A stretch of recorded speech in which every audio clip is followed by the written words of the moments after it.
میں اضافہ ہوگا۔ منقول ہے کہ ایک شخص کے بارے میں آتا ہے کہ اس کے بارے میں آتا ہے کہ ایک بادشاہ جو ہے اپنے وزیروں مشیروں کے ساتھ دربار میں موجود تھا کہ کالے رنگ کے آدمی کو، کالے رنگ کا تھا اور ایک آنکھ والا تھا، اس کو بادشاہ کے سامنے پیش کیا گیا اور لوگوں کو شکایت تھی کہ بادشاہ سلامت یہ اتنا منحوس ہے کہ جو اس کی شکل دیکھ لیتا ہے اسے ضرور کوئی نہ کوئی نقصان اٹھانا پڑتا ہے، آپ مہربانی کریں اس بندے کو ملک سے باہر نکال دیں۔ جس نے بھی اس کو دیکھا ہے نا اس کا کام خراب ہی ہوتا ہے۔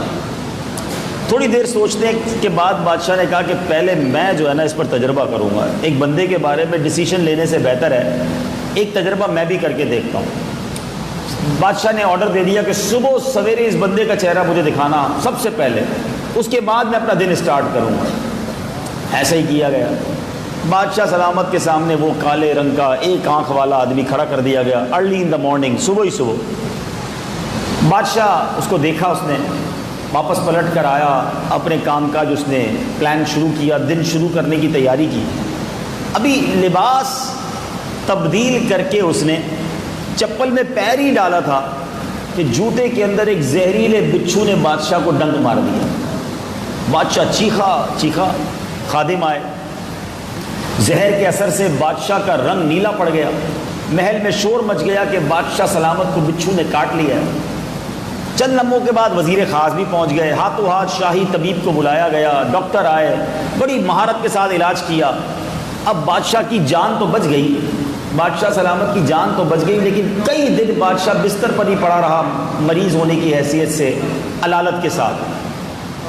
اب طبیعت سمجھی تو بادشاہ نے جب طبیعت سنبھل گئی تو اسی ایک آنکھ والے بندے کو بلایا تاکہ اب اس کو سزا سنانی ہے۔ شکایت کرنے والوں کا کہنا ہے کہ اب اس کے منحوس ہونے کا تو بادشاہ سلامت خود بھی تجربہ کر چکے ہیں۔ وہ شخص رو رو کر رحم کی فریاد کرنے لگا کہ حضور مجھے وطن سے باہر نہ نکالیں۔ یہ دیکھ کر وزیر کو اس پر رحم آ گیا، بادشاہ سے بولنے کی اجازت لی اور کہنے لگا، بادشاہ سلامت آپ نے اس کی صورت دیکھی تو آپ کو بچھو نے کاٹ لیا، صبح صبح آپ نے اس کی صورت دیکھی تو آپ کو بچھو نے کاٹ لیا، یہ منحوس ٹھہرا۔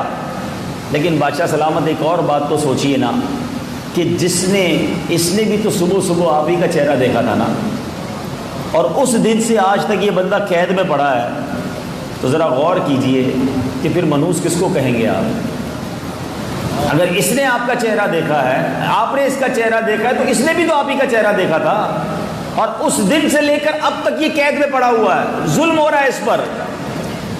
اب بادشاہ سلامت جو ہے وہ لاجواب ہو گیا، عقل مند بھی تھا، اس نے اس بندے کو معاف کر دیا کہ آئندہ کسی نے اس کو منحوس کہا تو اس کو جناب اس منحوس کہنے والے کو سخت سزا دی جائے گی۔ اس واقعے سے پتہ چلا کوئی شخص منحوس نہیں ہوتا، زندگی میں آزمائش آنی ہوتی ہے تو وہ آ جاتی ہے، مگر کسی شخص کو، کسی دن کو، کسی ٹائم کو، کسی عمل کو دیکھ کر بندہ کہے کہ نہیں جناب اب تو کام خراب ہی ہونا ہے۔ اس میں دیکھیے ایک اور بڑی بات پتہ ہے کیا ہے، جب کوئی شخص کسی کو منحوس قرار دیتا ہے نا، یہ گناہوں کا میٹر شروع کر دیتا ہے۔ آپ سوچیں آپ کسی کو یہ کہتے ہوں گے تو اس کے دل میں تکلیف کتنی ہوتی ہوگی۔ اگر کسی کے بارے میں یہ مشہور کر دیا جائے، کبھی سوچا اس مسلمان کی تکلیف کا عالم کیا ہوگا، اس کی دل آزاری کتنی ہوتی ہوگی، یہ اکیلے میں کتنا روتا ہوگا۔ اللہ کے حبیب صلی اللہ علیہ وسلم نے فرمایا جو کسی مسلمان کی برائی بیان کرے جو اس میں نہیں پائی جاتی تو اس کو اللہ عز و جل اس وقت تک دوزخیوں کے کیچڑ، پیپ اور خون میں رکھے گا جب تک وہ اپنی کہی ہوئی بات سے نہ نکل جائے۔ علمان آج تو تھوڑی دیر نہیں لگاتے، وہ ارے بڑا چور ہے، وہ تو ارے جناب وہ تو بڑا چیٹر ہے، اچھا وہ ارے اس کے تو بڑے حرام کے کاروبار ہیں، اچھا اس کی بات کر رہے ہو، ارے وہ بھائی اس نے بڑے غلط کام کیے ہیں، وہ ہمیں بڑا نیک دکھتا ہے، ہم سے پوچھو اس کے پیچھے گھر میں کیا معاملات ہیں۔ ارے آپ کو پتہ نہیں ہے آپ کسی کے بارے میں کیسے ایسی باتیں کر سکتے ہیں۔ اچھا جب تھوڑا سا اس کو روک کے پوچھے نا کہ بھائی تمہیں کیسے پتہ چلا، وہ کوئی کہہ رہا تھا، کوئی بتا رہا تھا، ایک میسج آیا تھا، فیس بک پہ پڑا تھا، فلاں سوشل میڈیا پہ پڑا تھا، ایک بات سن کر آپ نے کسی مسلمان کی برائی شروع کر دی۔ اچھا اس کا کچھ نہیں بگڑے گا. یاد رکھیے گا ہم سارے مل کر بھی کسی کی عزت چھیننے کی کوشش کریں نا، اور جس کو اللہ نے عزت دی ہے اس کا کوئی کچھ نہیں بگاڑ سکتا. ساری دنیا مل کر کسی کی عزت بڑھانے کی کوشش کرے، اور اگر اللہ نے اس کے مقدر میں ذلت لکھی ہے تو کوئی اسے بچا نہیں سکتا. وَتُعِزُّ مَن تَشَاءُ وَتُذِلُّ مَن تَشَاءُ بِيَدِكَ الْخَيْرُ. اللہ جسے چاہے عزت دے، جسے چاہے ذلت دے. ہم اور آپ کچھ بھی نہیں کر سکتے، مگر ہم اپنے نامہ اعمال میں لاکھوں کروڑوں گناہ شامل کر لیتے ہیں جب یہ لوگ ایک دوسرے کے خلاف میسج چلاتے ہیں، افواہیں پھیلاتے ہیں، بری باتیں کرتے ہیں. ہم ہوتے کون ہیں کسی کے بارے میں غلط بات کرنے والے؟ بڑی پیاری بات بزرگ کہتے ہیں نا، کسی کی طرف ایک انگلی اٹھاؤ گے یہ باقی 3 انگلیاں تمہاری طرف ہیں. آج کسی کا عیب لوگ خوش ہوتے، پتہ چلا اس نے یہ کیا، ہاں اس کے بیٹے نے یہ کیا، اس کی بیٹی کا یہ معاملہ ہو گیا، اس کی بہو کا یہ مسئلہ ہو گیا. آج دوسروں کے عیبوں پر، دوسروں کی خامیوں پر خوش ہونے والوں، کبھی سوچا کہ میرے اور آپ کے عیب کھل گئے تو ہم کسی کو منہ دکھانے جیسے رہیں گے؟ ذرا سوچو نا، کتنی ایسی باتیں جو صرف مجھے پتہ ہے، آپ کو پتہ ہے، اللہ کو پتہ ہے، اور کسی کو نہیں پتہ. ہمارے اتنی غلطیاں ہیں، اتنے گناہ ہیں ہمارے. اللہ نے عیب ڈھکے ہوئے ہیں، عزت دی ہوئی ہے، بات بنائی ہوئی ہے، مگر ہم چاہتے ہیں کسی کی چادر ہٹ جائے، کسی کا عیب کھل جائے، کسی کے بارے میں کوئی بات ہم پھیلانے والے بن جائیں. وہ شخص یاد رکھے جب اس کے عیب کھولے جائیں گے، جو دوسروں کے عیب کھولتا ہے وہ منہ دکھانے کے قابل نہ رہے گا. اور یہ روایتوں کا مضمون ہے کہ جب بندہ کسی مسلمان کے عیب ڈھکتا ہے اللہ اس کے عیب بھی چھپا دیتا ہے. جو کسی کے عیب چھپ اچھالتا ہے اس کے عیب بھی اچھال دیے جاتے ہیں. عربی کا ایک مقولہ ہے، من ضحک ضحک، جو کسی پر ہنستا ہے نا اس پر بھی ہنسا جائے گا. آج کسی کی بہت ساری ایسی مثالیں ہیں. مثال کے طور پہ کوئی بیچارہ سیدھا چل نہیں پاتا، لوگ اس کا مذاق اڑاتے ہیں، وہ جو لنگڑا ہے، کوئی ہکلا کر بیچارہ گفتگو کرے، وہی جو توتلا ہے جس کو بولنا نہیں آتا، اچھا اس کی نقل بھی اتارتے ہیں. اچھا وہ جس کا رنگ کالا ہے، وہ جو ٹھگنا ہے، وہ جو لمبا ہے. آج تم کسی کے عیب دیکھ کر اس کا مذاق اڑا رہے ہو. یہ نوجوان بیٹھے ہیں، دوستوں میں یہ بڑی گیدرنگ میں چل رہا ہوتا ہے، نام رکھ دیے جاتے ہیں، چھوٹو، لمبو، کالا، موٹا. اچھا جب کہو نا یار مت کرا کرو یہ، تو کہتے ہیں وہ تو ہنستا ہے، ہمارے ساتھ ہوتا ہے، ہمارا دوست ہے، ہم اس کو برا بھلا کہتے ہیں، وہ ہنس رہا ہوتا ہے.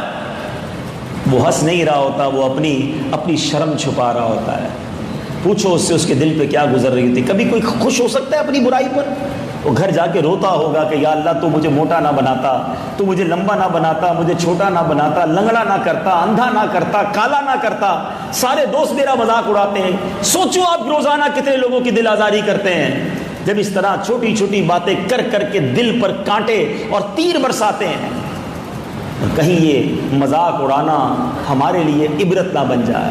کبھی کسی کا مذاق نہ اڑاؤ. بلکہ میں آپ کو مشورہ دیتا ہوں، کبھی زندگی میں کسی میں عیب دیکھو نا، انسان ہوتے ہیں بہت ساری پرابلمز بیچاروں کو ہو جاتی ہے، فوراً سجدہ شکر ادا کرو. یا اللہ تیری مہربانی، تو نے مجھے آنکھ والا بنایا، مجھے چھوٹے قد والا نہیں بنایا. اللہ تیرا کتنی بڑی مہربانی ہے، پیر بھی سلامت دیے، ہاتھ بھی سلامت دیے، گونگا بھی نہیں بنایا. سوچو یہ وقت ہے شکر کا. اور شکر کرنے کی بجائے ہم دل آزاریاں کر کے، عیب جوئی کر کے تکلیف پہنچاتے ہیں. اللہ کے حبیب صلی اللہ علیہ وسلم فرماتے ہیں من آذا مسلمن فقط آذانی، جس نے کسی مسلمان کو تکلیف دی، نبی پاک فرماتے ہیں اس نے مجھے تکلیف دی. ومن آذانی فقط آذ اللہ، اور جس نے مجھے تکلیف دی اس نے اللہ کو تکلیف دی. کدھر تک بات جاتی ہے؟ سوچو کسی ایک مسلمان کو تکلیف دیتے ہیں تو شروع میں ہی نیت کر لو کہ کبھی کسی کے عیب نہیں کھولیں گے. پتہ چل بھی جائے نا، دوست کا، نمازی کا، رشتہ دار کا، پڑوسی کا کوئی معاملہ پتہ بھی چل جائے تو بندہ آنکھیں اور کان بند کر لے کہ نہیں، اگر ہو بھی گیا تو مسلمان ہے، میرا بھائی ہے، میرا جاننے والا ہے، انسان ہے، ہو گئی غلطی، میں کون ہوتا ہوں دوسروں کو بتانے والا. چھپائیں، لوگوں کے عیب ڈھکیں، اللہ میرے اور آپ کے عیب ڈھکے گا. ہمارے عیب چھپائے جائیں گے.